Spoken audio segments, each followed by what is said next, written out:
सर्वांना माझा नमस्कार। तर पहा, आपण गणिताचे वेगळे व्हिडिओ बनवत आहोत। नवोदयचे किंवा नवोदयचे गणित असं म्हणल्यानंतर सर्वच स्पर्धा परीक्षेचं गणित त्यामध्ये आलेलं आहे। तर नवोदयचं जरी आपण व्हिडिओ बनवत असलो तरी सर्व स्पर्धा परीक्षेची तयारी करणाऱ्या मुलांसाठी ते उपयुक्त आहेत। आणि तर पहा, पहिल्यापेक्षा आता सिलेबस खूप कमी केलेला आहे। पहिल्यापेक्षा 3 प्रकरण कमी केलेले आहेत गणिताचे, तरी परंतु ते आपण सर्व स्पर्धा परीक्षेला उपयोगी पडत आहेत, त्याच्यामुळे आपण ते नंतर व्हिडिओ त्याचे घेणार आहोत। तर चला, आज आपण या ठिकाणी 7वं प्रकरण आपण अभ्यासत होतो। मागच्या वेळेमध्ये आपण 7.1 अभ्यासले, 7.2 पण अभ्यासलेले। आता या 7व्या प्रकरणावरच आपण अभ्यासत आहोत उच्च काठिण्य पातळीचे प्रश्न। याच्यामधले प्रश्न आपण अभ्यासत आहोत। तर चला, सर्वजण व्हिडिओ शेवटपर्यंत पाहत चला, प्रत्येक गणित समजून घेत चला। पहिलं उदाहरण पाहू आपण। पुढील पदावलीचे चौकटीत क्रमाने येणारे योग्य चिन्ह कोणते? आता पर्याय दिलेले आहेत पहा, एक लक्षात घ्यायचं। 113, 103 चौकट, 91 चौकट 2 चौकट 8 बरोबर 277 किंमत दिली। ही पदावली आहे, याची किंमत 277 आहे। मग 277 किंमत देण्यासाठी पहा, पहिली संख्या 103 आणि दुसरी आहे 91। याच्यामध्ये गुणाकाराचं चिन्ह दिल्यानंतर सुरुवातीला खूप संख्या मोठी जाईल, म्हणून सुरुवातीला गुणाकाराचं चिन्ह येणारच नाही, म्हणजे हा बी पर्याय येणार नाही आणि हा पण पर्याय येणार नाही, कारण आपल्या 277च उत्तर आलं पाहिजे पदावलीचं। म्हणजे हे 2 पर्याय सोडून आपण बाकीचे पर्यायाचा बघू, आपण विचार करू। इथं जर अधिक मांडलं, इथं गुणिले मांडलं, इथं वजा मांडलं तर 277 येते का बघू आपण। तर आता गुणाकाराची क्रिया अगोदर करावी लागते, म्हणजे 103 अधिक 91 गुणिले 2 वजा 8 बरोबर 277 येते का पाहू आपण। गुणाकाराची क्रिया करू, 92 18 म्हणजे 103 अधिक 182 वजा 8 केल्यावर 277 येते का पाहू आपण। तर यांची बेरीज केली, 5 8 285 आली। 285 मधून 8 वजा केले तर 277, म्हणजे पर्याय क्रमांक 1 हेच याचं उत्तर येईल। चला, उच्च काठिण्य पातळीवरचं दुसरं उदाहरण अभ्यासू। शुक्रवारी 2550 लोक प्राणी संग्रहालय बघण्यास गेले। शनिवारी शुक्रवारच्या तिप्पट लोकांनी प्राणी संग्रहालयाला भेट दिली, तर 2 दिवसात किती लोकांनी प्राणी संग्रहालयाला भेट दिली? शुक्रवारी जेवढे आले होते त्याच्या तिप्पट लोक शनिवारी आली, आणि दोन्ही दिवसाचे म्हणून किती लोकांनी भेट दिली असं विचारले पहा। शुक्रवारी किती आले होते, आपण काय करू, शुक्रवारी किती आले आणि शनिवारी किती आले इकडे मांडू। आता पहा, पर्याय जर बघितले तुम्हाला तर उत्तर काढायचं नाही, फक्त मांडायचं कसंही दिलेलं आहे। शुक्रवारी किती आले बघा, 2550 म्हणजे 2550, आणि शनिवारी त्याच्या तिप्पट आलेले। तिप्पट म्हणजे गुणिले 3 म्हणजे कितीच्या, शुक्रवारचे कितीचे होते, 2550 होते, त्याच्या तिप्पट आले। तिप्पट म्हणजे गुणिले 3। आता याचे दोन्ही दिवसाचे मिळून म्हणल्यावर बेरीज करावं लागेल, म्हणजे बघा 2550 अधिक 3 गुणिले 2550, पर्याय क्रमांक डी। चला, तिसरं उदाहरण पहा।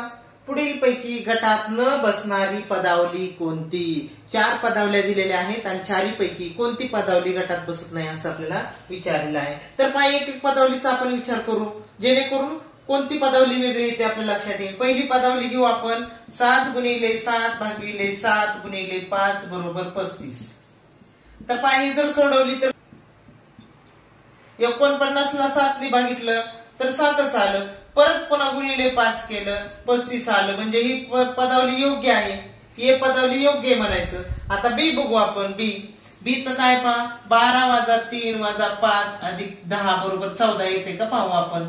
12 मधून 3 गेले 9 उरले, 9 मधून परत 5 उरले गेले 4 उरले, 4 मध्ये 10 मिसळले 14 आले, म्हणजे ही सुद्धा पदावली बरोबर आहे दुसरी। आता तिसरी पाहू आपण, 5 गुणिले 3 अधिक 4 गुणिले 2 बरोबर 70 येते का बघू आपण।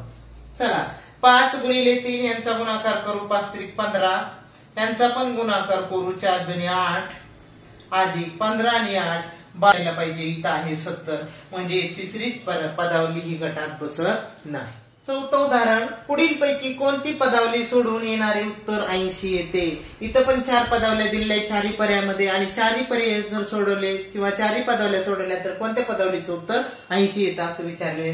तर पहा, आपण पहिल्या पदावलीपासून सुरुवात करू। पहिली पदावली मी इथं घेते, 160 गुणिले 10 भागिले 5 गुणिले 4। ही पदावली सोडू आपण। पहिल्यांदा गुणाकार करू, 160 गुणिले 10 म्हणजे 1600, भागिले 5 करू. 5 न ह्याला जर भागितलं तर 5 त्रिक 15, 1 उरला 5 2 320. 320 न पुन्हा गुणिले 4 जर केलं तर याची काही 80 येत नाही. पदावली पहिली उत्तर येत नाही. आता दुसरी बघू. 160 गुणिले 10 म्हणजेच 1600 भागिले इकडं पण 20 आहे. 20 न भागू आपण. हे शून्य कटलं, हे शून्य कटलं. 2 नी 16 ला वाटलं 82, 16 शून्य जसं. म्हणजे पर्याय क्रमांक 2 याच उत्तर 80 येते. 7वा घटक याच्यामधलं काठिण्य पातळीवरील प्रश्न. शेवटचं उदाहरण आपण अभ्यासू. पदावली दिलेली आहे आणि या पदावलीचं उत्तर विचारलेलं आहे पहा. तर पदावली आपण मांडून घेतलेली खाली. 25 वजा 1/2 मैरिप कंसात 5 अधिक 4 वजा साध्या कंसात 3 अधिक 2 वजा 1 अधिक 3 याच्यातून मिळणारे उत्तर विचारलेले आहे पहा. याच्या इथं मैरपी कंस बंद आहे पहा. इथं चला आपण सोडू. अगोदर कंसातल्या क्रिया सोडू. 5 मधून 1 वजा करू, राहिले 4. 4 मध्ये 3 मिसळू, आले 7. म्हणजे बघा अशीच पदावली आता मांडून टाकू आपण इकडे. 25 वजा 1/2 मैरपी कंसात 5 अधिक 4 वजा, आता कंसाच्या जागेवर साध्या कंसाच्या जागेवर उत्तर आले 7 आणि साधा कंस निघून गेला. आता मैरपी कंस बंद. आता याच्यामध्ये ह्यांची मैरपी कंस सोडू आपण. 5 आणि 4 9, 9 वजा 7 म्हणजे ह्याचं आलं उत्तर 2. आता हे बाकीचं लिहून काढू आपण. 25 वजा 1/2. आता साधा कंस निघला म्हणजे गुणिले 2. आता ह्याच्या जागेवर आपलं उत्तर आलं होतं 2. आता पहा 9 वजा 7 वजा बरोबर 2 आलं होतं. इथं 2 मांडलं. आता या अगोदर गुणाकार करावा लागेल. बे एक बे म्हणजे पहा 25 वजा 1 उत्तर आलं. 25 मधून 1 गेला, उरले 24. पर्याय क्रमांक. विद्यार्थ्यांनो, तुम्हाला जर माझी शिकवण्याची पद्धत आवडत असेल किंवा माझी गणित समजत असतील तर कृपया व्हिडिओ शेवटपर्यंत पाहत चला. आपल्या मित्रमैत्रिणीला शेअर करत चला. आणि जर कोणी सबस्क्राईब करायचं जर चुकून राहिलं असेल तर सबस्क्राईब करा. आपल्या मित्रमैत्रिणींना पण सांगा. आणि सबस्क्राईब केल्यानंतर बेल आयकॉनला क्लिक करा म्हणजे जेणेकरून सगळ्या व्हिडिओचे तुम्हाला नोटिफिकेशन मिळतील. शेवटपर्यंत व्हिडिओ पाहिल्याबद्दल धन्यवाद.